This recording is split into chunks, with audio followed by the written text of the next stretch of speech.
Bonjour à tous et bienvenue dans un nouvel épisode de La Voix en héritage. Aujourd'hui, on parle d'un sujet aussi beau que complexe, la double culture. Grandir entre deux mondes, c'est une richesse, mais à la fois aussi un tiraillement. C'est apprendre à jongler entre les valeurs qu'on nous transmet à la maison et celles qu'on apprend dehors. C'est parfois devoir changer de visage selon les contextes ou taire une certaine partie de soi pour se faire accepter. Bref, grandir avec une double culture, c'est un voyage intérieur où l'on doit sans cesse expliquer qui l'on est, et ce, parfois même à soi-même. Et quand on passe sa vie à s'ajuster, on prend le risque de se perdre, ou de jouer un rôle qui n'est pas vraiment le nôtre. Un rôle qu'on endosse parfois toute une vie, tant qu'on ne sait pas vraiment trouver. Alors comment construire son identité quand elle est faite de contradictions? Pour en parler, je reçois Meggy. Elle est née en France, d'origine mauricienne. Elle est issue du 93, elle est diplômée de Sciences Po et elle a aussi participé à l'élection de Miss France. Elle a connu le racisme, les moqueries, le doute, mais elle a aussi appris à revendiquer fièrement ses racines, à trouver sa voie et à se choisir. Un parcours à l'image du sujet, pluriel, contrasté et profondément inspirant.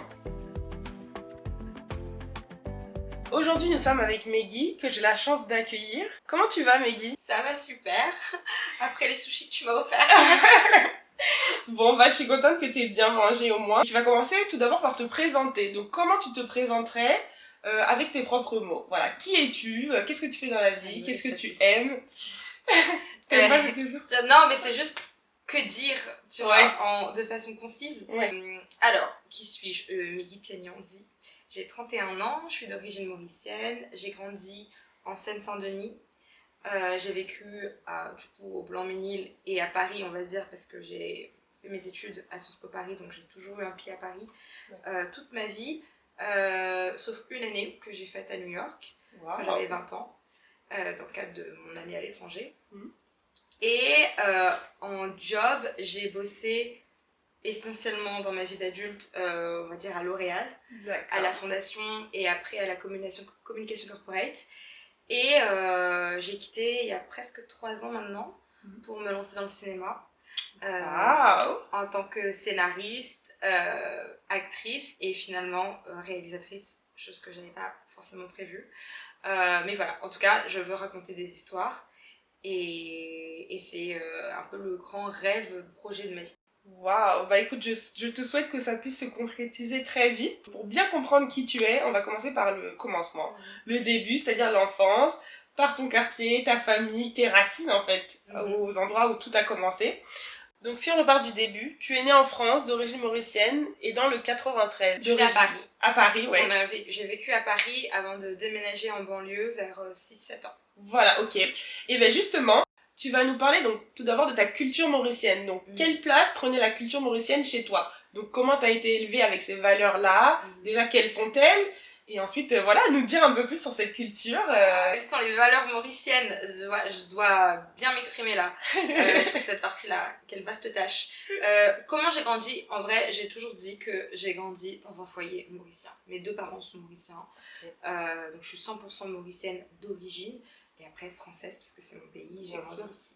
Je dirais que à la maison, c'était vraiment la culture mauricienne qui prédominait, parce qu'on a toujours mangé mauricien. Mes parents, on parlait créole, ils parlaient créole entre eux, mais ils nous parlaient français à nous pour qu'on puisse parler un bon français. D'accord. Donc on avait limite pas le droit de parler le créole à la maison. Et aujourd'hui, on le comprend tous, mes frères et moi, parfaitement, et on peut le parler, mais c'est avec un peu plus de difficultés. Ouais. Moi je dis, j'ai un accent français quand je parle créole, vraiment c'est un peu ridicule, et je pense que mon anglais est meilleur que mon créole. Moi j'ai la chance d'avoir les deux parents qui sont mauriciens, du coup on a une transmission de notre culture qui est beaucoup plus facile. Je pense que quand on a des parents mixtes, quand on a un couple mixte, c'est d'autant plus difficile à... Ouais, j'ai plein d'amis qui sont du coup métisses, et là pour le coup il y a un vrai effort à faire pour connaître cette autre culture, celle du pays dans lequel on n'a pas vécu. Parce que moi j'ai pas vécu à l'île Maurice, mais mes parents ont quand même essayé de nous envoyer, comme tu disais toi, ils ont essayé comme ils pouvaient de nous envoyer à l'île Maurice. On y allait, pas souvent parce que ça coûtait hyper cher et que j'ai pas grandi avec beaucoup d'argent. Mais voilà, maintenant à l'âge adulte, par contre, c'est vrai que j'ai décidé, depuis le Covid, en vrai, je me suis dit, je me mets vraiment un objectif d'aller une fois par an à l'île Maurice, parce que en fait on peut pas même prendre son pays d'origine pour acquis. C'est qu'il y a un monde où on ne peut pas y retourner, quoi. Ça m'a fait vachement peur pendant le Covid. Et en plus, l'île Maurice, c'est une île avec le réchauffement climatique. Il y a quand même toujours cette peur que ça puisse disparaître. Littéralement, que mon île puisse disparaître. Et même chaque année, je vois à quel point ça change, pas forcément pour le meilleur. Donc ouais, c'est important pour moi d'y retourner. Moi, je m'y connais pas du tout, donc est-ce que tu peux aussi nous en dire plus sur l'île Maurice de manière générale, l'histoire, la tradition, la culture de là-bas? L'île Maurice, c'est vraiment un mélange. La majorité de la population est descendante d'Inde, donc elle me ressemble, et donc est hindoue. Mais il y a aussi des musulmans, donc dans les descendants d'Indiens, il y a des musulmans, comme en Inde. Ils sont venus pour travailler, en fait ça a été colonisé, et les colons qui ont été français, néerlandais, anglais, la dernière colonie elle était britannique, ils ont amené des esclaves d'Afrique, ils ont amené des Indiens pour travailler, c'était proche de l'esclavage quand même. En fait, c'est la majorité de la communauté qui est restée, c'est des Indiens, mais aussi des Noirs, il y a même des Chinois aussi, et évidemment les descendants de colons. Donc on est un vrai mélange, et on vit tous très bien en communauté. C'est trop beau en tout cas de t'entendre dire ça. Et vraiment merci pour cette petite explication, parce que c'est vrai que l'île Maurice, comme tu l'as dit à juste titre au début, ça renvoie toujours une image positive parce que c'est les beaux paysages, déjà c'est une destination qui est assez chère, un peu qui est associée un peu comme les Maldives, tu vois, où on se dit riche, voilà. Et donc vous avez, comme tu l'as dit, une bonne image, mais à part ça, tu vois, on connaît pas grand chose de la culture, de vos valeurs, déjà de votre histoire aussi. Donc là, de t'entendre dire que vous êtes finalement très lié aussi avec l'Inde, finalement ça prend tout son sens aussi, et là je comprends mieux. Je comprends que tu es très attachée à tes deux cultures et que c'est quelque chose qui a l'air d'avoir forgé ton identité et ton enfance aussi. Et donc justement par rapport à l'éducation, quelle est celle que tes parents t'ont transmise à travers la culture mauricienne? L'éducation, je dirais, elle est très classique, immigrés qui viennent avec l'objectif quand même de mieux gagner sa vie, de réussir, de s'établir. Et du coup, éducation très stricte, où moi je n'avais que pour objectif d'être une bonne élève, d'être la meilleure. Ma mère, elle n'a pas fait d'études du tout, enfin même elle a arrêté l'école à l'âge de 10 ans, donc elle arrive en France, elle était illettrée. D'accord. Et mon père, lui pour le coup il voulait être avocat, mais quand il est venu en France il a fallu trouver des petits jobs, et du coup il a fait plein de jobs pour à la fin s'établir en tant que maçon, puisque c'est un métier qu'il adore, et il est bon. Donc j'ai eu un père maçon et une mère femme au foyer, mais du coup dans un foyer où c'était vraiment l'homme qui ramenait l'argent, qui avait du coup le pouvoir, d'une certaine façon en tout cas le pouvoir financier, et in this economy, l'argent quand même offre beaucoup de pouvoir. Et du coup moi ma mère elle a vraiment voulu que je sois indépendante, que je ne sois pas dépendante d'un homme financièrement, même sur le plan affectif. Et j'ai eu une éducation où il fallait que je sois la meilleure de la classe, je l'ai été, et où je n'accordais pas d'attention aux hommes. D'accord. J'avais pas le droit d'avoir de copains. Donc quand je dis ça à mes copines, genre moi j'avais pas le droit d'avoir de mecs avant le bac, ils sont choqués. Moi c'est limite normal, je vais faire pareil. Parce que... Mais tu vois, c'est intéressant ce que tu dis, parce que c'est là où on voit qu'il y a déjà un peu un conflit de valeurs, tu vois. Parce que dans le sens où, étant donné que vous avez pas la même histoire, le même vécu, tu vois, toi tes parents étaient beaucoup plus dans une optique de te préserver et de te dire, bah écoute Meggy, là t'es pas dans le même game que les autres, donc fais attention, parce que si toi il t'arrive certaines choses par rapport à une histoire qui tournerait mal ou autre, ça va pas avoir les mêmes conséquences sur ta vie que une Française d'origine, en fait. Mais en fait, c'est hyper juste ce que tu dis, c'est que les valeurs qu'on va nous inculquer et la façon dont on va être éduqué, elle est aussi beaucoup liée à ce qu'on est et la façon dont on va évoluer dans le monde. Et les déterminismes sociaux, ils sont réels. C'est-à-dire que moi, j'arrive et je suis une enfant d'immigrés qui a des parents qui ne gagnent pas beaucoup d'argent, et où pour m'élever socialement, il va falloir que je mette beaucoup plus d'énergie qu'une personne, effectivement, qui va grandir avec déjà des privilèges, de culture, tu vois, d'éducation, d'environnement. Et moi, j'étais dans un environnement qui est celui de la Seine-Saint-Denis, qui est le département le plus pauvre de France, avec, j'ai grandi en ZEP, donc les écoles... Zone éducation prioritaire, pour ceux qui ne savent pas ce que c'est. Et où c'est réel, on n'a pas accès à autant de choses que d'autres élèves qui grandissent dans des bons lycées, qui étudient dans de bons lycées, avec des professeurs qui sont toujours présents, avec un accès à la culture parce qu'on est à Paris, parce qu'on va au musée. Voilà, on a vraiment des vies totalement opposées, et je pense que mes parents, sans forcément l'avoir conscientisé comme ça, et sans même nous avoir donné l'impression qu'on avait moins que les autres, parce que j'ai jamais grandi en me disant je suis pauvre. Genre, avant d'être dans le 93, on était dans un... En fait, mes parents, jusqu'à l'arrivée de mon frère, on a grandi dans une chambre de bonne, dans un studio de 10 mètres carrés. Enfin, avec à 4, avec mon grand frère. Et quand mon petit frère est né, là, mon père, il a acheté un terrain au Blanc-Ménil, et il a construit ma maison sur plusieurs années. Mais jamais petite, je me suis dit, je suis pauvre. Et jamais, du coup, je me suis dit, je suis différente des autres. Par contre, ce qu'on connaît, c'est ce que nos parents nous disent. Et donc, pour moi, ma mère, son discours, c'était les garçons, ça va être une distraction. Tu dois être la meilleure à l'école, tu dois te concentrer. Ils peuvent t'emmener dehors, tu dois être... Et c'est vrai. Moi, j'avais des copines, franchement, une de mes meilleures amies, elle était, je pense, au moins aussi intelligente que moi en termes de... Vraiment, je parle de capacité, de facilité. On était comme ça. Et elle avait toujours 2 ou 3 points de moins que moi. Et elle avait toujours des copains. Et du coup, moi, après les cours, j'entrais directement à la maison et je faisais mes devoirs. Et peut-être je travaillais plus. Et elle sortait. Et en fait, peut-être que pour elle, ce qui la rendait heureuse et ce dont elle avait besoin, c'était ça. D'avoir des copains, de s'épanouir, de se sentir désirée, etc. Je sais rien. Moi, en tout cas, je n'en avais pas besoin parce que ça ne faisait pas partie de ce que mes parents me disaient. T'avais transmis, Voilà. Par contre, avoir de très bonnes notes, être la meilleure, ça c'était mon objectif et je l'atteignais, donc j'étais heureuse comme ça aussi. Franchement, j'ai pas souffert de ne pas avoir de copains, et je disais, comme j'avais cette interdiction, au contraire, cette interdiction m'a forcée à me dire, ok, si demain je dois vraiment tomber amoureuse d'un garçon et en parler à mes parents, il faut vraiment qu'il soit génial. Et il faut que je puisse justifier à mes parents cette trahison, tu vois. Et en face de moi, il y avait... déjà, la personne s'intéressait vraiment à moi. Mais même si je pense qu'un garçon, il y en avait peut-être 1 ou 2, je les regardais et je me disais...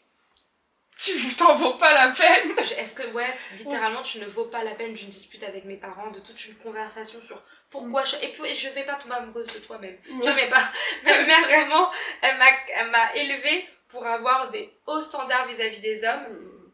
J'ai eu la chance d'avoir un père présent et aimant, donc j'avais pas besoin d'exister dans le regard des hommes comme un objet de désir. Bien sûr. Et ça m'est préservé. Et je sais que c'est aussi dû à ça que j'ai eu Sciences Po, qu'après j'ai... T'as eu le parcours que tu as eu et dont on va parler justement. Mais en tout cas, c'est vraiment exceptionnel de voir comment, en fait, l'éducation de tes parents immigrés, donc qui arrivaient déjà avec leur lot de difficultés, tu vois, dans un nouvel environnement, dans une France où, voilà, surtout à l'époque, ça devait être peut-être même encore plus dur qu'aujourd'hui. Et le fait d'avoir eu des enfants et d'avoir aussi cette volonté de vous éduquer dans la droiture et dans le, dans le hustle, tu vois, de vous transmettre ce truc de vous devez bosser comme des malades, vous devez réussir, vous devez vous être concentré tout simplement. Et c'est vraiment beau de voir que ça fonctionne et ça existe très bien. Là, on vient de parler donc de comment est-ce que ça se passait à la maison, et maintenant on va parler de comment est-ce que tu étais perçue en dehors du cadre familial, donc dehors, dans la rue, à l'école. Comment est-ce que toi tu étais perçue dans ta dualité, c'est-à-dire avec tes 2 cultures, mauricienne et française? C'est particulier parce que quand on a une double culture, tu vois, moi à la maison on était mauriciens, ma famille est mauricienne, mes tantes, mes cousins, cousines, c'était un foyer mauricien. Toi tu sais que tu es mauricienne. Et en Seine-Saint-Denis, en fait l'île Maurice, on est une toute petite île, une toute petite communauté, donc on est une toute petite minorité. Mais j'ai grandi dans un environnement avec plein de minorités. Sauf que j'ai toujours dit on était la minorité dans la minorité. Et donc je rentrais dans la catégorie des minorités sud-asiatiques. Celle étant la plus présente, c'était les Sri Lankais. Et alors que c'était eux, je pense, qui numériquement étaient les plus nombreux, on nous appelait les Pak-Pak.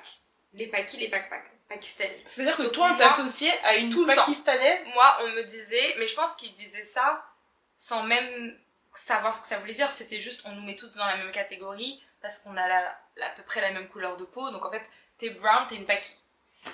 Et moi, je me battais beaucoup. Je me souviens vraiment, ma jeunesse dans le 93, elle est marquée de moi qui essaye d'éduquer les gens en disant « Je ne suis pas pakistanaise, il ne faut pas dire pak-pak, il ne faut pas dire pindou », parce que c'était un peu des remarques racistes, Ouais, ils ne le disaient pas avec bienveillance. Et dévalorisant, quoi. Et exactement, pour eux. Et c'est ça qui est fou, c'est qu'il y avait ce truc de m'appeler Paki pour se moquer de moi. Et moi, j'avais déjà la conscience de me dire, mais en quoi c'est une insulte d'être pakistanaise? Parce qu'en fait, là... Ouais. Mais sauf que je me défendais contre ça parce que j'étais mauricienne et que j'avais envie d'être vue pour mauricienne. Enfin, tu vois, j'étais en mode, je suis pas pakistanaise. Et c'est vraiment en grandissant, enfin, parce que ça m'a suivi de toutes les années de ma jeunesse, où à un moment donné, j'ai arrêté de me battre un peu contre ce mot paki, juste parce que j'avais pas envie d'ajouter... j'avais pas envie de dire, être mauricienne, c'est mieux. Mais c'était un peu ce qui se ressentait, parce que quand je disais que j'étais mauricienne, d'un coup, j'étais plutôt affiliée à l'Afrique, tu vois, à la créolité. Donc, en fait, même des fois, on se moquait de moi en venant me parler dans un faux tamoul. Genre, ils se moquaient de la langue tamoul et ils venaient parler comme ça pour se moquer de moi. Et j'étais là, mais en fait, je comprends pas. Enfin, chez moi, on parle créole. Donc là, tu t'es en train de te foutre de ma gueule d'un truc qui ne me concerne pas. Mais c'est ridicule. Et du coup, pour qu'on me laisse tranquille, moi, je disais, mais moi, je suis mauricienne. Et vraiment, je me souviens des fois, vous êtes non, t'es pas mauricienne. Et que je devais prouver que j'étais mauricienne. Mais je le prouvais pas, j'essayais pas de le prouver pour les bonnes raisons, j'essayais de le prouver pour me défaire de ce racisme qui était... ambiant, quoi, qui pesait... qui pesait sur la communauté brown, et un peu avec ce truc de « moi c'est une île ». Tu vois, nous on c'est autre chose, c'est un autre cadre. Et en fait, à l'époque, je regarde mes cheveux bouclés, à l'époque, je me lissais les cheveux tout le temps. Ok. On y reviendra. Mais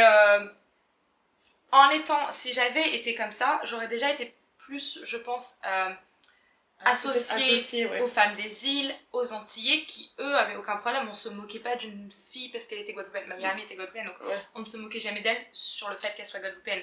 On se moquait de moi sur le fait que j'étais une hindoue. Mais en tout cas, hyper intéressant d'avoir en tout cas ton témoignage sur ces choses-là. Alors moi, j'aimerais véritablement qu'on fasse un focus sur la période de l'école. Dans le sens où l'école a été un élément très important dans ton parcours. Ça a été l'élément central de ta vie qui t'a forgé. Puisque tu étais une élève qui excellait à l'école, d'autant plus que tes parents t'avaient inculqué très tôt la valeur du travail et le fait de réussir scolairement parlant. Mais en même temps, l'école a été le lieu où tu as subi de nombreuses discriminations et tu as fait l'objet de nombreuses moqueries aussi en raison justement de ton apparence et de ta double identité. Comment en fait on arrive à évoluer et à se construire dans un environnement qui t'aide à réussir, mais en même temps qui t'oblige à te défendre? Tu vois ce que je veux dire? Ouais. Comme quand on a emménagé en banlieue, j'avais genre 7 ans, j'étais la nouvelle. Okay. Et j'ai senti le clivage quand même entre Paris, même si j'avais été en maternelle, c'était quand même un choc des cultures. Et j'arrivais, moi j'étais dans les pavillons, la plupart des gens autour de moi étaient en cité. Okay. Et ma mère avait ce truc limite hyper bourgeois de dire on ne traîne pas avec les gens de la cité, il faut faire attention aux fréquentations, parce que du coup comme on était dans les pavillons, son premier entourage c'était les gens de pavillon, plutôt plus aisés dans la banlieue, même si nous on l'était pas, qui essaient aussi de nous protéger et de dire il faut pas aller dans ces quartiers là. Donc vraiment je n'avais que l'école. J'allais à l'école, je rentrais à la maison, je ne traînais pas dans la rue parce que tu traînes dans la rue, c'est les mauvaises fréquentations, ça commence les bêtises, etc. Donc c'était mon seul lieu de socialisation. Et j'avais pas de loisirs autres que, tu vois, j'allais le bibliobus, j'allais chercher mon livre et je lisais quoi. Et je regardais la télé et je regardais des films, c'est tout. Donc école, famille, ça a été ça? École, famille, cocon, genre vraiment que ça. Et donc naturellement, j'étais aussi la première de la classe, j'étais la chouchou des profs parce que j'étais bonne, j'étais déléguée de classe, parce que même si j'étais très bonne élève, j'étais pas non plus renfermée, timide, j'ai jamais été timide. Donc je brillais quand même socialement à travers l'école. C'était mon espace, tu vois, que je maîtrisais, où j'étais bonne élève. Tu étais valorisée aussi par rapport à tes notes. Où j'étais intelligente et en même temps j'étais quand même un peu cool. Et il y avait après ce décalage de les gens qui me connaissaient pas, qui étaient pas dans ma classe, j'étais une pac-pac, j'étais une pindou, et du coup on se moquait de moi. Et comme j'étais maigre aussi, j'ai beaucoup subi du harcèlement dû à mon physique. J'étais pas dans les codes de beauté, donc j'ai jamais été une jolie fille et on se moquait de moi. Donc c'était très ambivalent. Je peux pas dire que je sais que je n'aimais pas mon environnement et je le mettais beaucoup sur le compte de la banlieue. Okay. Je me disais c'est parce que c'est en banlieue que c'est comme ça, parce qu'en fait moi ma famille, le reste de ma famille était à Paris, donc j'ai toujours eu un pied à Paris. Okay. Avec mes cousines qui avaient mon âge et elle qui étudiait à Neuilly. Alors elle a une autre violence du fait d'être à Neuilly dans une classe sociale totalement différente de leur entourage. Mais je voyais un peu la différence et je me disais je vais partir d'ici un jour et ça ira. Et je sais que les gens qui se moquaient de moi, qui étaient méchants et qui me faisaient un peu souffrir, en fait c'est bête, mais comme je voyais les décalage social, non? Ouais. Et moi le cocon dans lequel j'étais, les ambitions de mes parents, le fait que mine de rien à leur échelle ils avaient réussi. Mon père il était maçon, il était passé d'un studio à une maison. Donc je voyais l'ascension sociale de mes parents et moi je savais, mes parents ils m'ont toujours dit si nous on a commencé là et on est là, toi tu commences là, tu dois être là.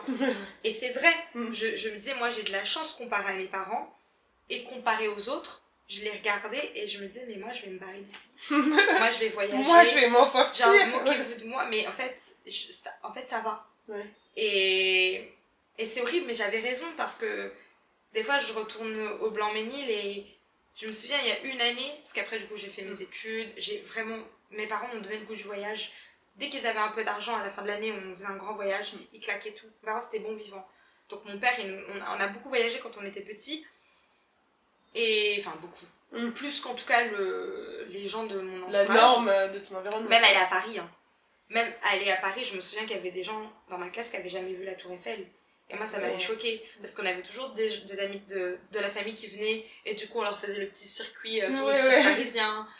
Mes parents, on s'est toujours débrouillés, on a vraiment des bons vivants qui voulaient faire des choses.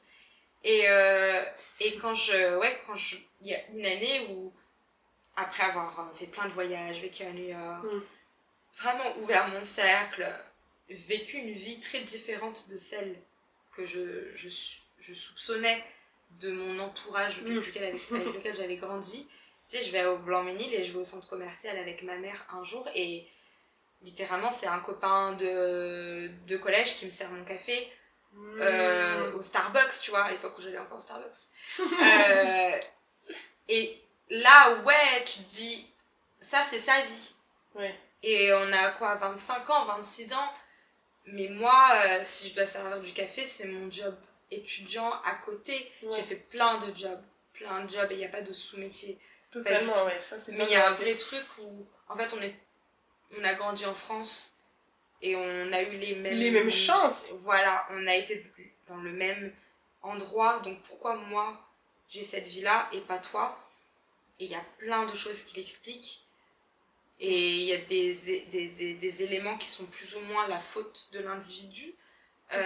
C'est beaucoup dû à l'environnement et moi c'est pour ça que je dis j'ai eu beaucoup de chance aussi, ne serait-ce que d'avoir mes parents. Moi ma grande chance, au-delà du confort matériel qu'un enfant puisse avoir, de ses facilités scolaires et tout, moi ma chance c'est mes parents, la proximité que j'ai eue avec eux, l'éducation qu'ils m'ont transmise, tu vois, qui résulte aussi du fait que de cette dualité, du fait que vous soyez et français et mauricien. Ouais, et il y a aussi une chance à être un enfant d'immigré parce qu'on va se construire dans ce que l'autre n'a pas eu, tu vois, en opposition.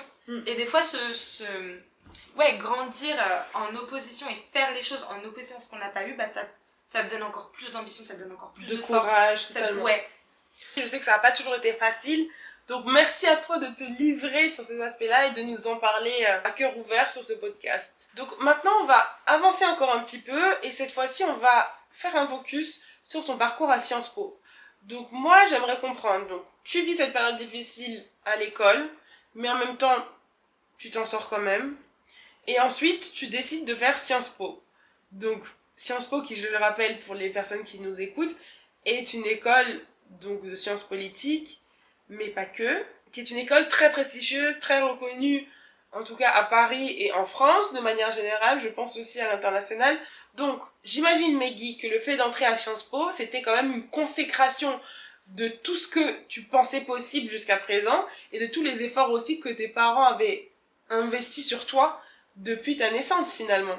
Tu as intégré Sciences Po par le biais d'une convention d'éducation prioritaire. Donc est-ce que tu peux nous expliquer un peu ce que ça signifie et qu'est-ce que ce moment-là a représenté pour toi? La convention d'éducation prioritaire, c'était un process qui a été mis en place dans le contexte de l'égalité des chances. Okay. Vraiment pour donner sa chance à tous les étudiants, peu importe leurs origines et leur environnement social justement, d'intégrer de grandes écoles. Et c'est de la discrimination positive, ce que je trouve génial, nécessaire, et je suis une fervente advocate de l'éducation, de l'égalité des chances, parce que typiquement mon lycée à moi était classé ZEP, donc niveau plutôt bas, compliqué, et où en fait globalement moi j'avais beau être la première de ma classe, j'avais eu mention très bien au brevet des collèges, donc ça c'est un niveau qui est national.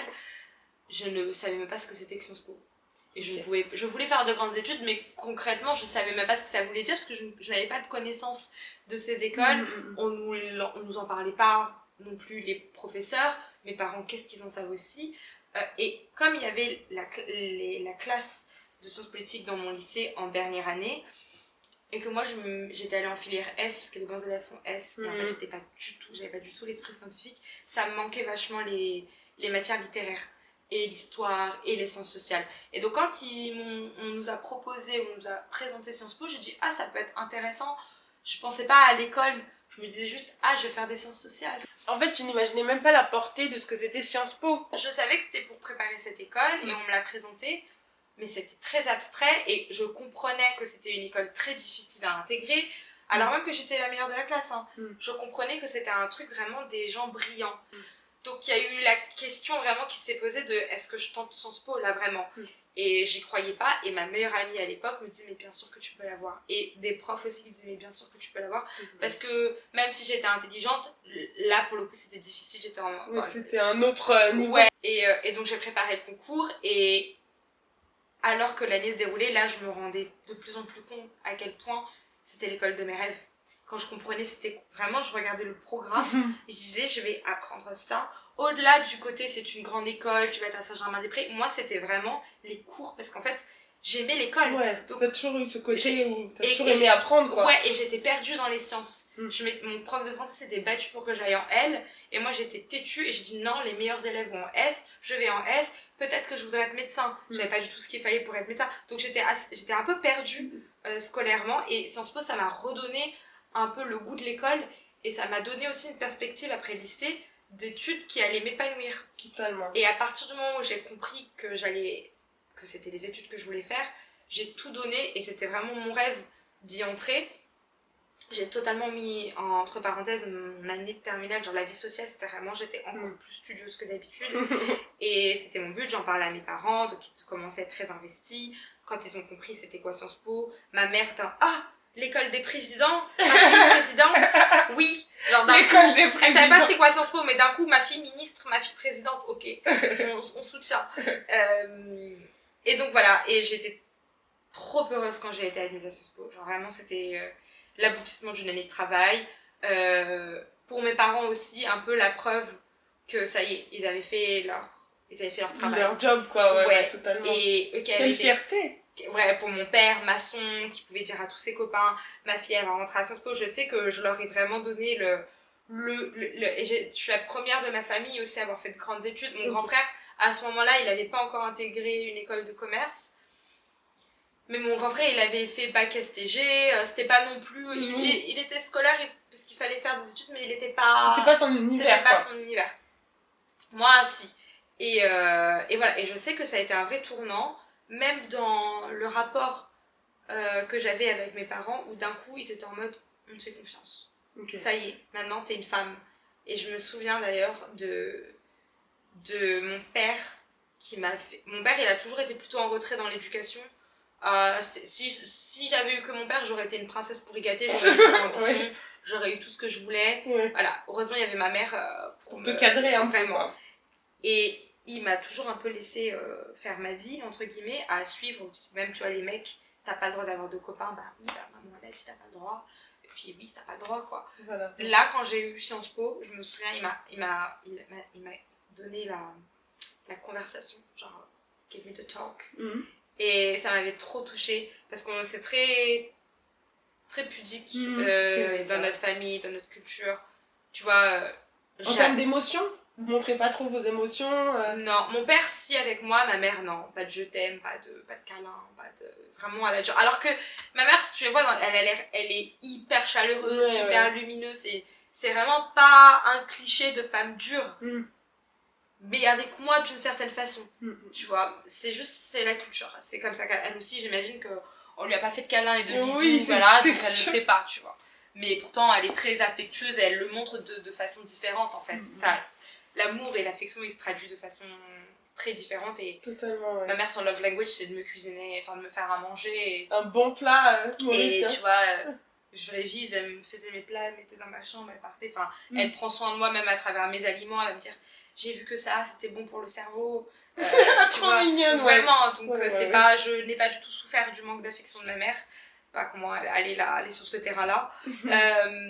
Mais du coup, mon père, quand j'ai eu Sciences Po, je me souviens, il m'a dit, maman, t'as 18 ans, tu vas rentrer dans une grande école, tu m'as prouvé que tu te gérais, que je pouvais te faire confiance, et je suis fière de toi, et je veux que tu vives ta vie de jeune femme librement, oublie ce que notre culture dit, que tu vois, si tu as envie d'avoir un copain, t'as le droit d'avoir un copain, et t'as le droit de vivre ta vie comme tu veux, juste prends quelqu'un de bien, fais attention, et je te fais confiance pour choisir quelqu'un de bien. C'est trop mignon. Mais je sais, en fait, ce qu'il voulait dire, littéralement, c'est un sujet qu'on n'a jamais abordé dans notre famille, qui avait un peu ce truc de tu dois rester vierge jusqu'au mariage. Ah oui. Là, mon père, je sais que ce qu'il voulait me dire, c'est t'as le droit.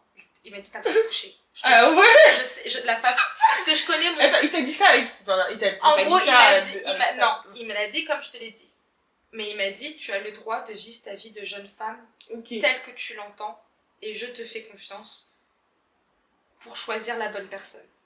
Ok, ça voulait pas un message un peu subliminal. En fait, mon père, il a toujours été beaucoup plus libre et beaucoup plus ouvert que ma mère, la famille de mon père. Tu vois, c'était un artiste à l'île Maurice. Genre vraiment, il a fait la mala. Ma mère, c'était beaucoup plus... conventionnel, beaucoup plus conservateur. Beaucoup plus conservateur du côté de ma mère que celui de mon père. Et évidemment, j'ai eu ce côté-là de ma mère, très conservateur, de cacher son corps. Maintenant, ma mère, elle met des mini-shorts et tout. C'est la première à me dire, elle met des mini-robes pour être sexy. Hein. Mais il y avait ce truc de, en tout cas, qu'elle avait pris de sa famille, où il fallait être très demure. Et là, mon père, lui, pas trop. Mais ce qu'il voulait me dire, c'était vraiment, t'as le droit de t'amuser. Parce qu'en fait, maintenant, je sais. T'as été sérieuse. T'as eu ton école, ta grande école qui est difficile. Il m'a vraiment dit, mais tu es en France. Tu as le droit de vivre ta vie comme une Française, entre guillemets, parce qu'il comprenait, tu vois, mon père, il a travaillé, donc il a eu des endroits où sociabiliser, contrairement à ma mère. Totalement. Donc il était plus intégré à la société française, et il voulait pas que je vive d'une façon frustrée, en décalage avec mes amis. Il a compris aussi les codes. Il a compris les codes. Là où ma mère, elle était beaucoup plus dans sa bulle, avec ses sœurs, avec sa famille. Et tu vois, moi, ma mère, elle me disait, oui, tu vas rester vierge jusqu'au mariage, c'était un peu normal, quoi. Parce que c'est ce qu'elle a fait, parce que c'est ce que tout le monde a fait autour d'elle. Sans prendre conscience que dans le cadre de la France et des relations amoureuses, on va se marier plus tard, on va sortir avec des gens. On valorise beaucoup la liberté. Voilà, et que ça fait aussi partie de la vie. Toi, t'as peut-être été vierge jusqu'au mariage, mais en fait, c'était à 22 ans. Et moi, tu veux pas que je me marie à 22 ans. Donc, tu vois, il y avait ce truc où mon père, il l'avait compris. Et vraiment, ça m'avait tellement touchée qu'un homme dire ça à sa fille, un peu de me donner cette bénédiction. C'est ce que j'allais dire. Il m'a vraiment donné sa bénédiction. Et je sais que ce n'était pas juste d'avoir un copain, mais c'était d'avoir un copain de la façon dont les Français ont un copain. Et ça veut dire notamment avoir des relations sexuelles. Et le sexe, on n'en parle pas du tout dans la famille, mais tu vois, avec mes frères, peut-être qu'ils l'avaient fait. Mes frères avaient des copines. C'était pas la même chose. Et il savait que, mon père, il savait que mon frère avait eu des relations avec sa copine, tu vois. Là où moi, on n'en parlait pas, les mecs, c'était pas un sujet. Le jour où j'ai le droit d'avoir un copain, en fait, j'ai aussi le droit de coucher. Et ça, c'était... Je m'en rappelle vraiment, ça m'avait hyper touchée. C'était une libération peut-être aussi pour ouais, toi. c'était exactement, c'était de me dire... Mon père, il m'a comprise aussi dans mon côté français. Et je pense que c'est hyper dur pour des parents. Je m'en rends compte maintenant que je suis plus âgée aussi. En fait, les parents immigrés, être parent, c'est tellement dur et c'est tellement nouveau parce que d'un coup, t'as la responsabilité de l'éducation d'un enfant que t'aimes et tu veux lui transmettre tout pour qu'il aille bien et dans un cadre que tu connais. Pour les immigrés, c'est ça, plus un cadre qu'ils ne connaissent pas. Ils ne maîtrisent pas les codes de la France, ils ne maîtrisent pas le territoire français. Et en fait, la façon dont mes parents ont grandi, elle est totalement différente de la façon dont j'ai grandi. Et je pense que chaque parent, c'est toujours différent parce que des générations. Voilà. Mais globalement, le parent français, il va avoir son enfant et son enfant peut s'identifier à la vie de son parent et donc il peut lui dire des choses et moi quand j'avais ton âge j'avais un copain et comme ça là mes parents ce qu'ils vont me dire c'est pas possible dans le contexte où et ça ils le savent et ça doit être tellement difficile pour eux donc et ça je te dis ça n'a pas été toujours facile avec ma mère notamment ma première année à Sciences Po on était tout le temps en conflit parce que d'un coup j'étais une autre quoi mais parce que je voulais vivre ma vie. Mais vivre ma vie, c'était après les cours, peut-être prendre un verre avec mes copains. Tu vois, déjà, d'où tu bois de l'alcool. Bon, j'en buvais pas. Littéralement, ils prenaient de la bière, je prenais de l'eau. Mais je voulais être là, tu vois. Je voulais être là avec eux. Et du coup, je rentrais plus tard. Et c'est des trucs qu'ils comprenaient pas. C'est des considérations déjà qu'elles voyaient un peu comme une menace, tu vois. Peut-être elles se disaient, mais attends, mais Meggy là, elle est en train de changer. Et c'est pas. Et tu sais, tu contrôles pas, c'est plus safe. Et tout était conversation. Il a fallu l'éduquer. Moi, j'ai vraiment eu une année d'éducation à mes parents sur c'est comme ça en France. Et des vraies conversations. Et encore aujourd'hui, des fois je lui dis, tu sais, là, je dois aller à ce dîner parce qu'il va y avoir telle personne, j'ai grave la flemme.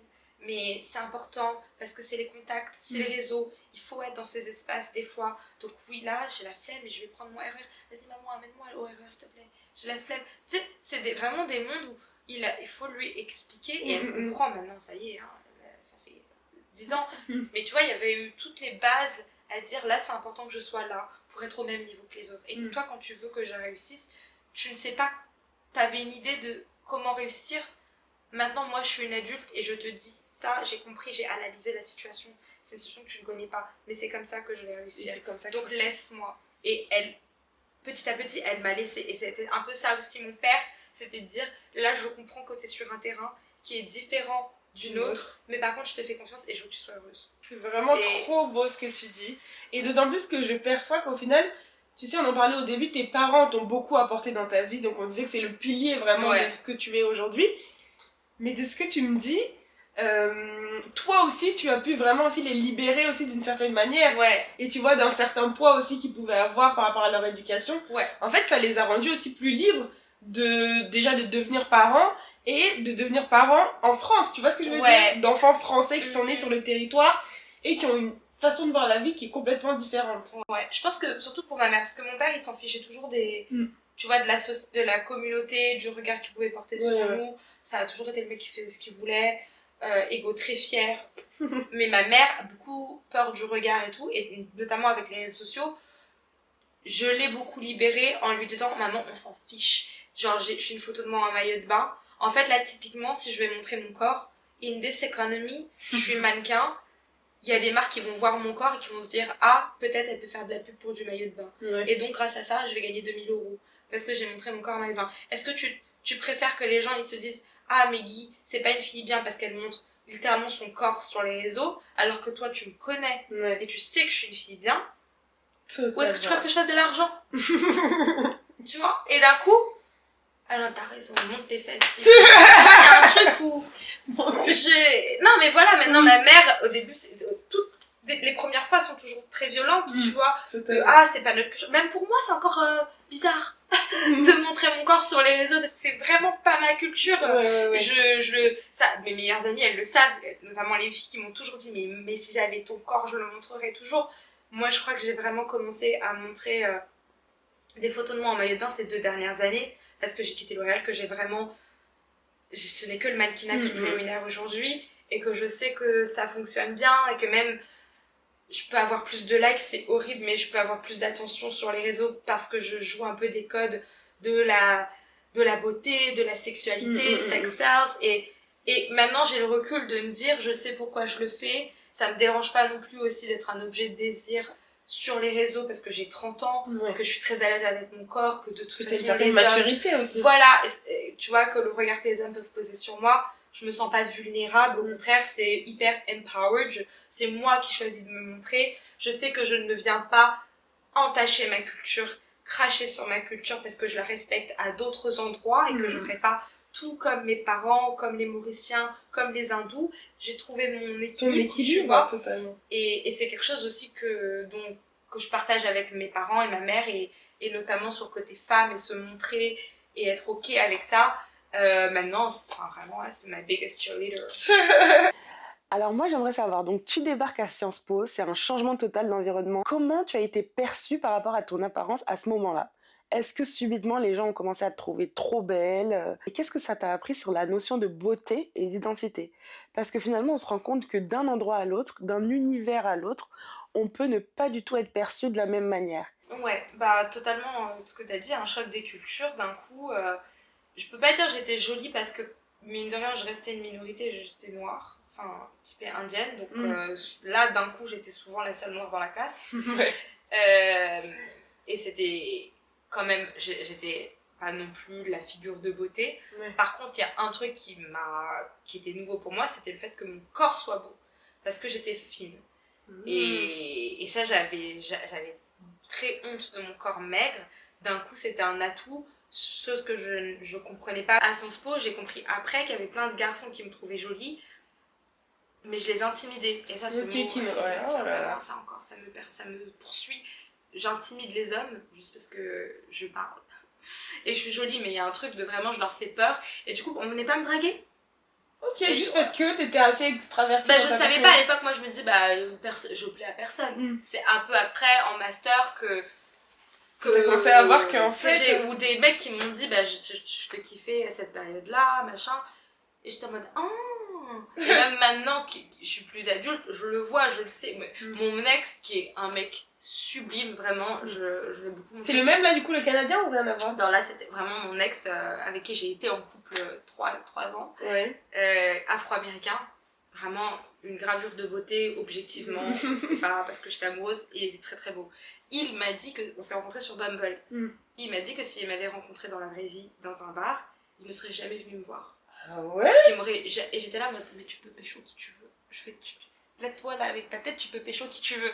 Et en fait, non, il y a des mecs, des fois, même s'ils sont très beaux, ils ont peur d'aller vers les meufs, ils sont intimidés par la beauté, ce que je trouve lunaire, mais je le conçois quand même. Intimidés par la beauté, intimidés par la confiance, que, encore une fois, j'ai jamais été timide. Moi, j'ai toujours... je parle, j'ai pas peur et tout.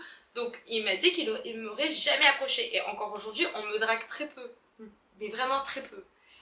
Donc j'imagine, à l'époque, j'avais encore moins confiance en moi. Je pense que j'étais encore moins jolie. Mais ces 2 premières années-là de Sciences Po, on m'a pas trop non plus calculé. On n'est pas trop venu me chercher. Ouais. À quel moment tu t'es rendu compte que tout ce que t'as vécu en Seine-Saint-Denis, c'était que leur perception des choses? C'est vraiment à New York, là, à 20 ans, où j'ai compris mon pouvoir. Ton potentiel, en fait, tu t'es dit, waouh! Ouais, là d'un coup, j'allais en boîte, les mecs que je voyais, objectivement, c'est des beaux gosses, ils venaient m'approcher. Mais parce que si, aux États-Unis, tout le monde est beaucoup plus friendly. Ouais, totalement, ça va tout être le monde un est autre beaucoup... contexte. Et ma couleur de peau aussi, là-bas, j'étais pas une backpack. J'étais ou the French girl, ou the Island girl, ou même genre Indian girl, mais il y avait rien. En fait, il y a pas de connotation négative en fait. Voilà. Et en fait, les Noirs, la communauté afro-américaine, c'est apprécier la communauté afro-américaine. Donc en fait, Black love is real. Donc pour un homme noir, je suis très belle en tant que femme noire. Et d'un coup, alors qu'en France, même auprès des Noirs, j'avais pas tant de succès, tu vois. Alors ça, c'est un autre débat. Donc tu vois, moi je veux bien vous aimer, mais en fait, voilà. Vous avez préféré les Babtous Hyper intéressant d'avoir ton témoignage sur ces choses-là. Toujours par rapport à Sciences Po, est-ce qu'il y a eu un moment où tu as eu le sentiment de devoir un peu comme jouer un rôle pour te faire accepter dans ce nouvel environnement et dans ce nouvel univers? J'ai un ami qui m'a offert le livre Rester barbare, que je conseille. Je l'ai lu et j'étais vraiment en mode... En fait, j'étais dans le futur. Parce que Rester barbare, c'est dans le titre. C'est l'idée que quand on a une autre culture, une autre origine sociale, etc., il faut... C'est un acte politique que de garder ça. De s'intégrer sans perdre son identité.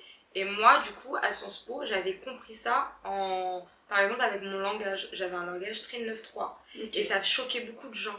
Et moi, j'étais choquée qu'ils soient choqués. Parce que je comprenais pas comment des jeunes de mon âge pouvaient me faire la leçon pour mieux parler français. Parce que pour moi, ma norme, c'était, on est jeune, bien sûr, on va dire wesh. Bien sûr, on va avoir des petites mimiques et tout, tu vois. Genre vraiment...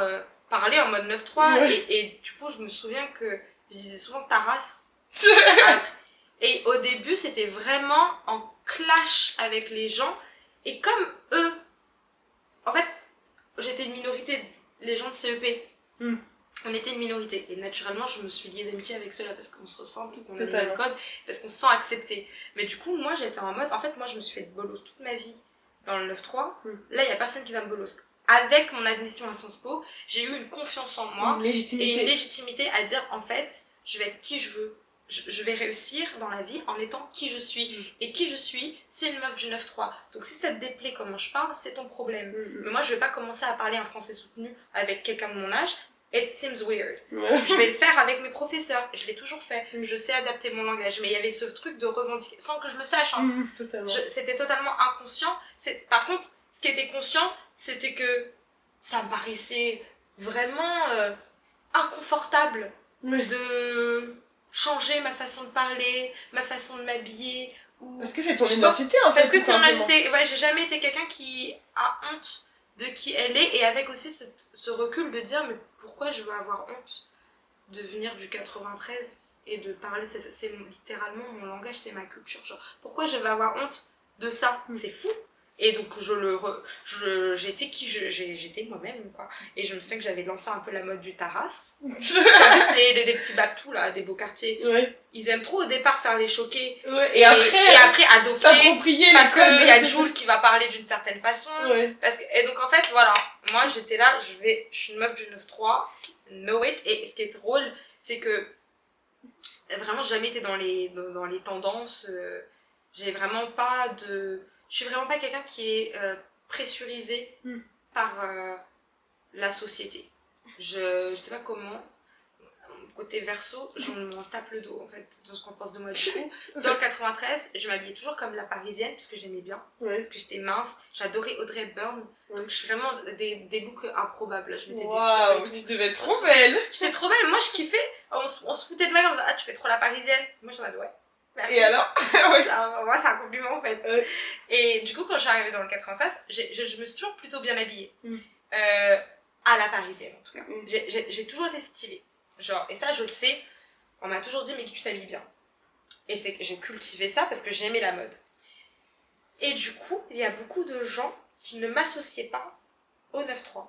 Parce qu'en plus la plupart des CEP, ça se voyait à leur dégaine et ça se voyait aussi à leurs origines, souvent les Arabes et les Noirs, peut-être des CEP, à quelques exceptions près. Mais en tout cas, moi, on ne me mettait pas dans la catégorie CEP. Parce que je m'habille de certaine façon et que je suis typée indienne. Du coup, il y a eu un moment, j'ai compris que pour les gens, je sais pas ce qui s'est passé, mais j'avais la réputation. Enfin, on parlait de moi comme de la fille de l'ambassadeur de l'Inde. Ah ouais? Et ils t'ont collé une étiquette d'ambassadeur. Et il y a un jour, mais vraiment des mois après, il y a un pote à moi qui dit de toute façon ton père ambassadeur. Je dis quoi? Je dis bah ton père est ambassadeur donc tu dois connaître. Je dis attends. Quoi? Quel père? Quel ambassadeur? D'Inde, je dis mais déjà je suis une Mauricienne. Là il y a erreur. Et ensuite mon père il est maçon. Et j'ai compris que pour plein de gens, à travers mon look, je n'appartenais pas nécessairement à cette catégorie sociale là. Et c'est aussi pour ça que ça les choquait quand je parlais. Et je me souviens d'une meuf qu'une fois qui m'a dit tu peux pas avoir de si vilains mots dans la bouche d'une si jolie fille. Et vraiment, ça, tu vois, le truc du... Maintenant, grande féministe, hein. Ouais. Les dingueries que les filles, elles disaient à l'époque, j'étais là, mais... Mais surtout que ça n'enlève en rien ton intelligence, tu vois. Exactement. T'as le droit d'avoir ton identité, ton style, ta manière d'être, quoi, en fait. Exactement. Et ça, c'est un truc qui est lié et qui résulte de ton contexte dans lequel t'as grandi. Et ça veut pas dire que t'es moins valable, entre guillemets, qu'une autre personne, en fait. Et c'est pour ça qu'au final, j'ai pas l'impression que je me suis jamais travestie. Là où Très je devais important. m'intégrer, j'avais totalement conscience de ces efforts d'intégration. C'était typiquement aller prendre des verres. J'aime pas l'alcool encore aujourd'hui, j'aime pas l'alcool. Mais vas-y, on va aller au Basile, allez, vous allez prendre votre bière et moi je vais être avec vous pour parler. Et ça, il y a eu un effort à faire pour s'intégrer à ces cercles-là. Ok. Et peut-être que oui, j'ai eu ma première cuite en 2e année par pure curiosité de vas-y, c'est comment de boire de l'alcool. Et j'étais très entourée de mes amis qui savaient que là, Meggy, elle va boire de l'alcool, donc on la surveille. Trop mignon, tu vois. Genre vraiment, j'étais le bébé, mais c'était jamais d'une façon, je dirais... Ça n'a jamais été renier vraiment ton identité de manière profonde, quoi. Ouais, non, j'ai toujours été quelqu'un qui revendiquait mes origines, mon 9-3. Ta fierté, quoi. Ouais. C'est trop inspirant ce que tu dis. Et moi, justement, j'aimerais faire le parallèle. Donc, toi, c'est trop bien. Tu t'es jamais renié pour t'intégrer et tu as toujours réussi à garder ce qui faisait ta valeur ajoutée, c'est-à-dire ta différence. Mais on sait très bien que ce n'est pas le cas de tout le monde et que beaucoup de personnes issues de l'immigration vont parfois jusqu'à se perdre et à rejeter leur propre culture, comme si finalement elle leur empêchait d'avancer, tu vois. Et surtout, comment toi tu les perçois, ces gens-là? Je pense que j'étais très dure envers ceux-là avant. Vraiment, je les méprisais. Mais parce qu'il y avait un truc où je lui disais, vous desservez la cause. Genre là, en n'étant pas fière de tes origines, alors qu'on se mange tellement de racisme, t'es en train de valider leurs propos qui sont meilleurs que nous. En voulant leur ressembler, t'es en train de valider leurs propos qu'il faudrait être comme eux. Donc je leur en voulais beaucoup. Et aujourd'hui, je suis plus adulte et j'ai beaucoup plus de compassion.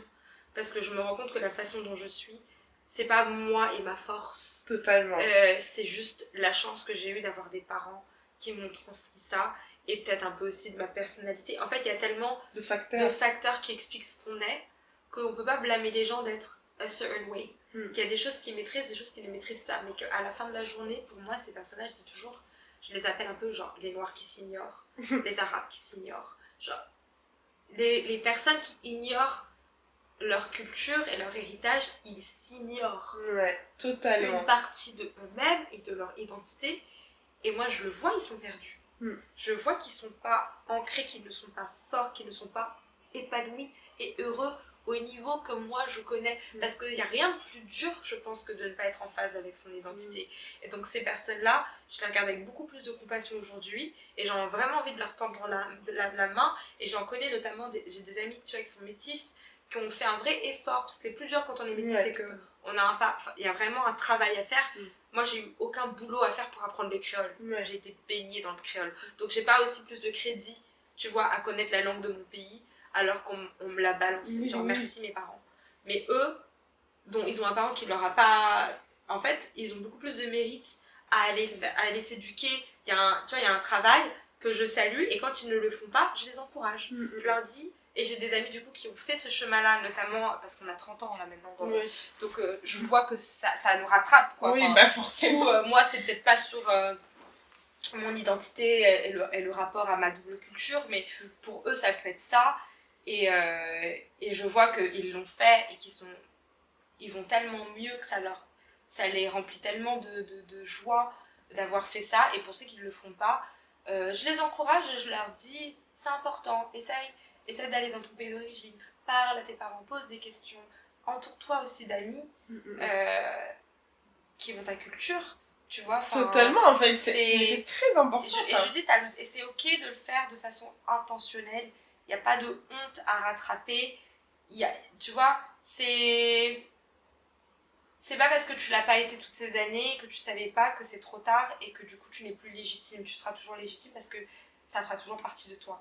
Que tu le veuilles ou non, cette partie-là, elle est là. Ancrée. Que tu le veuilles ou non, que tu la comprennes ou non, que tu la regardes ou non, elle est là. Et même si toi tu la regardes pas, les gens la regardent et les gens la voient et malgré tout tu seras toujours ramené à ça. C'est horrible mais... Et en fait, plutôt que de se battre contre un truc parce qu'on est... J'ai pas envie d'être ramené... Pourquoi t'as pas envie d'être ramené à tes origines? C'est pas une honte. C'est pas parce qu'il y a des gens qui nous crachent dessus, parce qu'on parle une autre langue, parce qu'on a une autre culture, une autre religion, Une autre une autre apparence, que ça veut dire que c'est quelque chose de honteux. C'est eux qui ont un problème avec ça. C'est pas nous et c'est leur faute. C'est même... C'est dommage pour eux de pas voir la beauté de ça. Et du coup, plutôt que de se construire en le rejetant, il faut apprendre à voir la beauté dans ça parce qu'on n'a que à y gagner. Et c'est nécessaire. C'est nécessaire pour nous individuellement et je pense que c'est nécessaire aussi pour la société parce que mine de rien, voilà, de manière collective, on porte ces héritages-là dans la société. Et moi, j'ai tout est politique. Mais donc, du coup, un costume, une religion apparente ou pas apparente, une langue, tout ça, c'est des choses qui se voient et qui ont un impact. Bon, alors maintenant, on va avancer un petit peu dans ton parcours et on va vraiment s'arrêter sur la période où tu as participé à Miss France et tu as été élue Miss Île-de-France. Alors, pour commencer, comment tu t'es retrouvée dans l'univers des Miss? Moi, j'ai été recrutée par un des membres du comité Miss Île-de-France qui m'a vue et qui avait envie d'apporter plus de diversité au casting. Et du coup, sur la base de ça, j'ai dit ok, j'avoue, j'ai jamais vu une meuf qui ressemble à la télé. C'est intéressant de porter un discours devant 10 millions de téléspectateurs. À l'époque, j'étais étudiante à Sciences Po, je venais de Seine-Saint-Denis, je savais ce que ça voulait dire dans le symbole et j'avais juste envie d'encourager les jeunes de banlieue ou d'ailleurs à faire des études ou en tout cas à poursuivre leurs ambitions et à pas se brimer parce qu'ils venaient d'un certain milieu social. Et aussi, je savais qu'à travers mon élection, le simple fait de dire je suis Miss en étant typée comme je le suis, ça a donné l'impression qu'on pouvait être brown et belle. Et en France, c'est pas quelque chose d'admis, quoi. Voilà, totalement. Preuve en est d'ailleurs, parce que quand je l'ai fait, je me suis mangé beaucoup de racisme lié à mes origines. Enfin, on trouvait que je n'avais pas de légitimité à être Miss Île-de-France sous prétexte que j'étais typée. Mais ça n'a aucun sens. Sachant que l'Île-de-France est le département même de la diversité, en fait. Ouais, mais c'est intéressant de voir que je pense, et je l'ai dit à l'époque, et je le redis, ça aurait été plus accepté que je sois noire ou arabe, parce que ça reste aussi des minorités qui sont plus grandes et plus visibles. Là où moi, la communauté sud-asiatique, et même les asiatiques, on a très peu de place, parce qu'on est aussi moins nombreux, c'est vrai, mais parce qu'on ne nous fait pas trop la place. Et on ne nous fait même pas la place au sein des autres minorités. Ce que je veux dire, c'est que moi, quand je me suis mangé du racisme, c'était aussi de la part de Noirs et d'Arabes, qui n'acceptaient pas que je représente l'Île-de-France. Ouais. Voilà. Mais c'était à quel... Enfin, ça se caractérisait de quelle manière? Tu t'envoyais des messages Ouais, Twitter, si tu tapais, j'étais en top tweet carrément. Genre, c'était un sujet. Miss Île-de-France, c'est une backpack. Comment ça?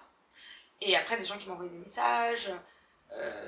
Qu'on me dise que je suis moche, c'est pas grave, c'est un concours de beauté, voilà.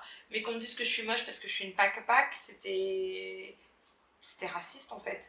Et je sentais le... Après, en plus, j'ai pas du tout réussi. Enfin, on n'a pas voté pour moi. J'ai pas... Donc ça, c'est au stade de Miss France, tu veux dire? Ouais, okay. Ouais. Miss Île-de-France, j'ai gagné grâce à mon discours surtout, parce que j'étais pas non plus la favorite, hein. Mais quand j'ai fait mon discours dans la salle, je sentais que j'avais emporté les gens, que j'avais ému par justement mon propos qui est qu'on peut réussir d'où on vient, que j'étais très heureuse d'être française et de représenter l'Île-de-France, que j'avais beaucoup de chance d'avoir pu faire des études, etc. et que j'avais envie de partager ça aux gens, tu vois. Et je pense que c'était hyper apprécié aussi des Français qu'une fille de l'immigration puisse dire voilà, je suis mauricienne, je suis une enfant d'immigrés, mais je suis française aussi et j'en suis fière. Parce que j'en suis fière, parce que mes parents m'ont aussi transmis cette fierté-là, tu vois. Totalement. Et que moi, je suis la première à critiquer la France dans ce qu'elle fait de mal, mais c'est mon pays en fait. Au même titre que tu vas critiquer tes parents, quand ils font des dingueries, tu les aimes. Et évidemment que tu es reconnaissante pour des choses. Et moi, je dis les deux. Voilà. Donc, j'ai été élue Miss Île-de-France et j'étais en compétition pour Miss France. Et là, c'était beaucoup plus compliqué. L'image que j'ai renvoyée malgré moi alors que je voulais juste porter un discours hyper positif. C'est pas que du positif qui en est sorti. Au final, après coup, si, parce que je sais que mon discours, il a aussi touché des gens et aidé certains. C'est juste que c'est pas ceux-là qui se sont exprimés sur les réseaux à ce moment-là. Donc je suis très heureuse de l'avoir fait, je le referai encore. Mais effectivement, c'était pas une année glorieuse pour moi. Ah oui, donc finalement, cette expérience-là, tu l'as quand même un peu mal vécue, Ouais. de par les retombées que ça a pu avoir par la totalement. suite, quoi. Oui, et puis c'est un concours de beauté. Enfin, moi, qui n'étais pas dans ça, au moment où je commençais vraiment à m'aimer et à prendre confiance en moi, je revenais des États-Unis, à considérer que j'étais une jolie fille. À la fois, on te donne un titre de t'es la plus belle de la région. Ouais. Et à la fois, on te met en compétition avec d'autres. Et d'un coup, t'es dans un rapport de compétition avec d'autres femmes sur le critère physique. Donc ça, c'est hyper dur. Et d'autres femmes qui peuvent, elles, correspondre Oui. à ce qu'on attend d'une Française, Voilà. en fait. Et moi, totalement, à Miss France, j'étais pas du tout une meuf dans les favorites. Je voyais très bien que celle qu'il était, elle correspondait un peu plus aux critères. Ou alors après j'avais une de mes meilleures amies encore aujourd'hui, Justine Camara, qui était Miss Lorraine et qui pour le tout était noire, foncée. Elle a eu beaucoup de succès et était aussi appréciée et elle était beaucoup plus Miss que moi. Mais tu penses pas justement que c'est en rapport avec ce qu'on disait, c'est parce que son identité était un peu plus définie du coup? Ouais. Enfin tu vois, on l'associe à une noire quoi, si elle était bah noire. elle a eu le soutien de la communauté noire. Tu vois? Et ce qu'elle n'avait pas imaginé, elle n'était pas du tout dans un truc de revendication. Elle aimait la scène, c'était une vraie petite Miss quoi. Elle l'a fait sans... Moi je l'ai fait de façon très politique. Moi mon but c'était de porter un discours. Et moi je lui disais, Justine, c'est ouf que tu sois élue, tu te rends pas compte de ce que t'es tellement belle, t'es noire, t'es foncée, ça va faire tellement de bien. Elle l'avait pas conscientisé, elle était plus jeune aussi. Et je lui ai dit, ça va apporter beaucoup. Totalement. Et elle venait de Lorraine en plus, donc elle a découvert son africanité après Miss France, à travers le soutien de la communauté noire qu'elle a eu, ou dans un truc où d'un coup, elle a compris, je suis une femme noire, parce qu'en plus elle est métisse, donc c'est particulier parce qu'elle est foncée, mais elle est métisse. Donc elle n'a pas grandi avec une mère noire, tu vois. Bon, sa mère est métisse aussi, mais elle est blanche de peau, tu vois. Bref, c'était hyper intéressant. Et voilà, et moi, contrairement à Justine, j'étais dans un truc un peu plus niche, où j'avais ni le soutien de la Seine-Saint-Denis, parce que comment ça, c'est la BACPAC qui nous représente, ni le soutien de l'Île-de-France, mais l'Île-de-France s'en tape le dos de Miss France. C'est vraiment, il se passe trop de choses à Paris. C'est pas Miss France qui va venir apporter quoi que ce soit dans l'année, tu vois, contrairement au Nord-Pas-de-Calais, par exemple. Moi-même... j'étais pas dans ça quoi. Moi je voulais faire mon discours et basta, donc j'ai pas du tout joué le jeu des Miss, à me montrer de ouf sur les réseaux, à prendre des photos. J'étais très nulle dans la campagne de Miss. Et j'avais pour le coup, là je me suis travestie. Et j'avais pas le choix parce que je savais que j'étais en campagne, mais vraiment le truc de. Mais c'est marrant parce que là, quand tu souris comme ça, tu changes complètement de façade quoi en fait. C'est tellement pas moi, genre vraiment les Miss. Et alors du coup, en tant que fille issue de l'immigration, qu'est-ce que ça a représenté pour toi de porter cette couronne de Miss Île-de-France? Et surtout, j'aimerais savoir pour ta famille, comment ils ont accueilli la nouvelle? Ma famille, pour eux, c'était un truc de fou, en fait, c'est tous des immigrés. Donc, d'avoir... eux, ils se sont battus pour devenir français. Et là, il y a quelqu'un de leur famille qui représente la France, en fait. C'est très institutionnel. Je passe au JT, enfin... Il y avait... Sciences Po, c'était la fierté de le plan scolaire. Miss France, c'était vraiment l'image publique, quoi. Là, pour le coup, ils pouvaient vraiment flex auprès de leurs amis. Mes parents, et partout, mon père, il va au supermarché, c'est ma fille, regardez, elle est Miss Île-de-France. Vraiment, je t'en mode, ça faut doser. Encore aujourd'hui, ma fille, elle a fait Miss France. Alors, elle a peur du temps quand tu dis ça, je suis vraiment genre dégueulasse. Genre, tu sais, j'ai mes cheveux gras, j'ai mes lunettes, je suis comme ça, et les gens ils me regardent, je suis en mode, ouais, c'était il y a quelques années. Genre, je peux être jolie encore des fois, vous inquiétez pas, ça m'arrive. Mais ouais, très grande fierté pour ma famille. Et ce que ça m'a apporté, j'ai pu, avoir une image publique. D'un coup, t'es obligé de mettre tes réseaux sociaux en mode public. Moi, je l'ai fait pour des raisons politiques, donc après, ça m'a aussi donné une voix politique. Où tout ce que je pensais, il y avait quelques personnes qui me suivaient, donc je pouvais le dire, et en sachant que ça allait être entendu, probablement relayé. Ça m'a mis un pied aussi dans la mode, c'est à travers les Miss que j'ai commencé à faire des photoshoots, à commencer à travailler en tant que mannequin. Donc ça m'a aussi ouvert un autre monde voilà, et de nouvelles sources de revenus aussi. Ouais. Comment est-ce que ça se passe en fait, cet univers-là un peu de monétisation de l'image moi après c'est plus vraiment le mannequinat parce que sur les réseaux je fais pas d'argent, je suis pas influenceuse. J'ai pas beaucoup travaillé mes réseaux. J'ai eu une présence pendant les Miss. Après, comme j'ai très mal vécu le cyberharcèlement, j'ai plutôt refermé mes réseaux en mode je ne veux plus être là. Et après, j'y suis revenue petit à petit, mais j'ai toujours eu des réseaux qui me ressemblaient, où je mets ce que je veux. Et maintenant, plus pour le mannequinat, où je fais vraiment l'effort de mettre des photos de moi, de faire le jeu de la jolie nana sur les réseaux. J'ai vraiment un entre-deux, genre mon feed il est très curated, genre c'est de belles images pensées pour faire joli et envoyer un certain message. Comme un book en fait. Voilà, exactement. Et parce que j'aime l'esthétisme, enfin j'ai un goût pour des belles photos. Et ma story c'est nimp, 0 ligne éditoriale. Moi c'est ta story que je suis. Mais j'aimerais me suivre pour ma story en fait. Si vous suivez pas ma story, vous ratez. Là c'est le droit. Là je montre ma famille, je montre mes animaux, je montre la bouffe, je montre mes voyages, je montre mes coups de gueule. Tu portes des messages, ouais, mais vraiment tout aléatoire et comme je veux, quand je veux. Je me dis pas il faut que je poste. Je me dis pas ah là non. Pour les fils oui, là déjà ça fait 1 mois j'ai pas posté une photo donc il faut que je le fasse. Mais je suis concentrée. En ce moment sur mon travail.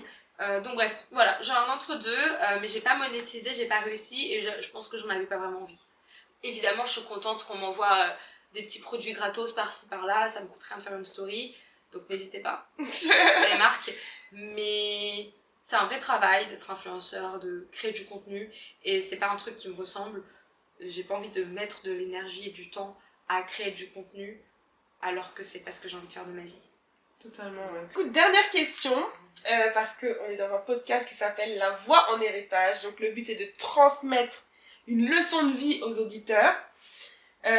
Donc si tu devais résumer ce que tu as appris finalement de par toutes tes expériences, ta double culture, qu'est-ce que ce serait? Tu dirais quoi en une phrase ou en quelques mots?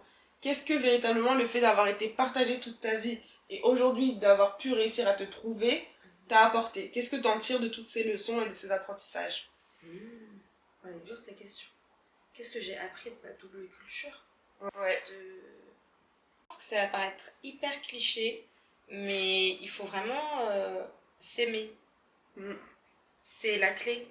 Je pense que ce que j'aime le plus du fait d'avoir 31 ans, où tu vois, on nous dit souvent ah, vieillir c'est chaud et tout, voilà la vie. Moi, je sais le bien-être que j'ai aujourd'hui par rapport à mes 20 ans, où peut-être j'avais plein de rêves encore, vie devant moi, une insouciance, blablabla, voilà, l'éclat de la jeunesse. Bon, 31 ans, c'est pas vieux non plus, mais voilà, on se sait. La différence, c'est que je suis trop bien dans mon corps, trop bien dans ma tête, trop bien dans mon entourage. En fait, je suis tellement ancrée, bien, heureuse, épanouie, et je m'aime. Et j'ai eu des années pour apprendre à m'aimer parce que j'ai eu des années pour déjà devenir une meilleure version de moi-même, mais surtout à comprendre qui j'étais et les choses que je n'aimais pas, pourquoi je les aimais pas. Et pour faire le lien avec le double héritage, grandir dans un pays avec une autre culture, c'est pas facile. Qu'on le veuille ou non, c'est une difficulté dont on a plus ou moins conscience.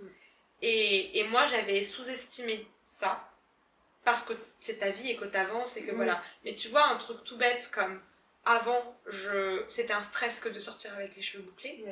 Aujourd'hui, ce n'est pas un sujet, je me trouve plus belle même avec les cheveux bouclés. Et les cheveux bouclés, c'est ma nature.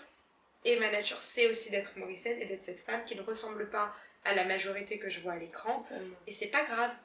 Et c'est au contraire, c'est bien. Ma différence... C'est tellement cliché de dire ça, mais ma différence, c'est aussi ma force.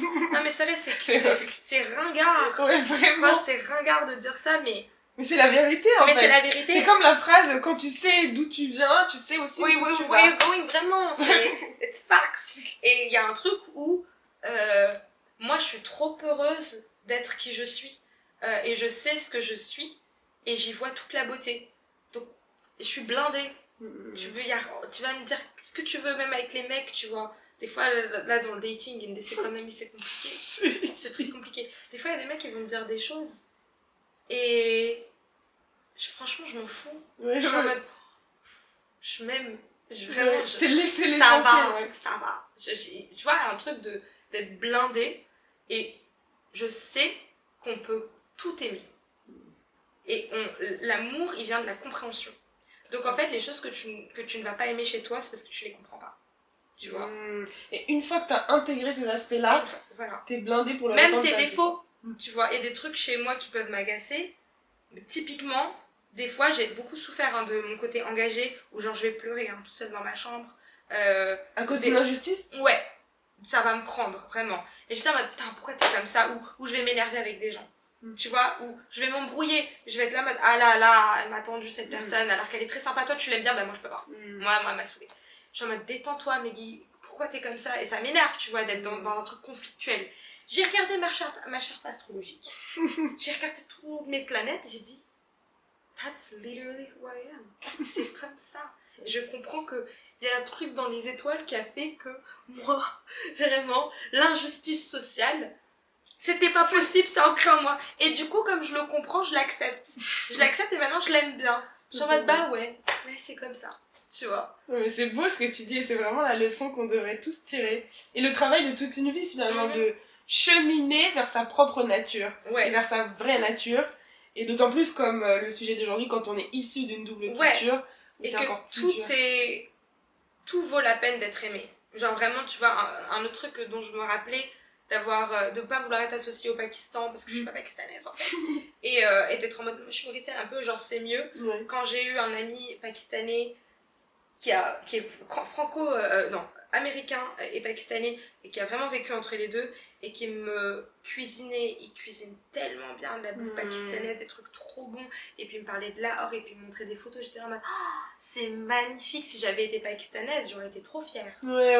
Tu vois. Et du coup, je me dis, moi je suis trop fière d'être moi, parce que c'est ce que je sais. Parce que je connais mon île, je la comprends, ma culture, donc je l'aime. Mais tout le monde peut aimer ce qui leur appartient, et ça ne tient qu'à nous. Et c'est pour ça que j'ai des amis vraiment qui viennent de partout, du monde entier, et avec une double culture, et français et de l'étranger. Parce que c'est une richesse en fait. C'est une richesse. Et tout le monde tombe un petit peu amoureux de ça. Tu vois, une de mes meilleures amies qui est un quart africaine, et qui a grandi en Écosse. Et qui pour elle a vraiment fait le chemin d'aller en Afrique, un peu en rejet de l'Écosse, parce que mixte, et du coup tout le monde autour d'elle blanc. Elle a fait son travail de revenir en Écosse et de réapprécier l'Écosse et de redécouvrir son pays, et c'est trop beau. Et même moi j'étais en mode, ouais, l'Écosse je vais en Écosse que pour la voir elle, tu vois. Et maintenant quand je vais en Écosse, je le vois à travers ses yeux, et la beauté de ce pays, même s'il n'y a pas beaucoup de noirs. Tu vois, il y a un truc où on peut tout aimer. Totalement. Tout est beau. Belle leçon de up vie. to us de choisir ça. Bon, merci beaucoup Meggy. Où est-ce qu'on pourrait te retrouver sur tes réseaux Meggy Piani sur Instagram, c'est que là vraiment que je suis. Hein, ok, t'as pas Twitter, t'as pas TikTok? J'ai tout, mais... T'utilises pas trop, t'es pas non, très je suis trop nulle. Ok, allez suivre Meggy sur ses réseaux sociaux si vous voulez véritablement comprendre son univers. Et en tout cas, merci beaucoup Meggy d'être venue, c'était trop sympa. Je suis trop contente de t'avoir reçue. Et merci pour ta joie de vivre. Vraiment, en te contactant même pour cette émission, c'est quelque chose que je voulais vraiment mettre en lumière. Parce que je me suis dit, il me faut Meggy. Parce qu'elle a un truc en elle, une lumière qui fait qu'il n'y a que elle qui est capable de bien parler du sujet qu'on a abordé aujourd'hui. Donc merci beaucoup pour ton énergie et merci pour ce que tu renvoies et pour la personne que tu es. Et longue vie à ton podcast. Merci beaucoup. Merci à tous d'avoir écouté La Voix en héritage. Si cet épisode vous a plu, n'hésitez pas à le partager et à vous abonner. On se retrouve prochainement pour un nouvel épisode et je vous dis à bientôt.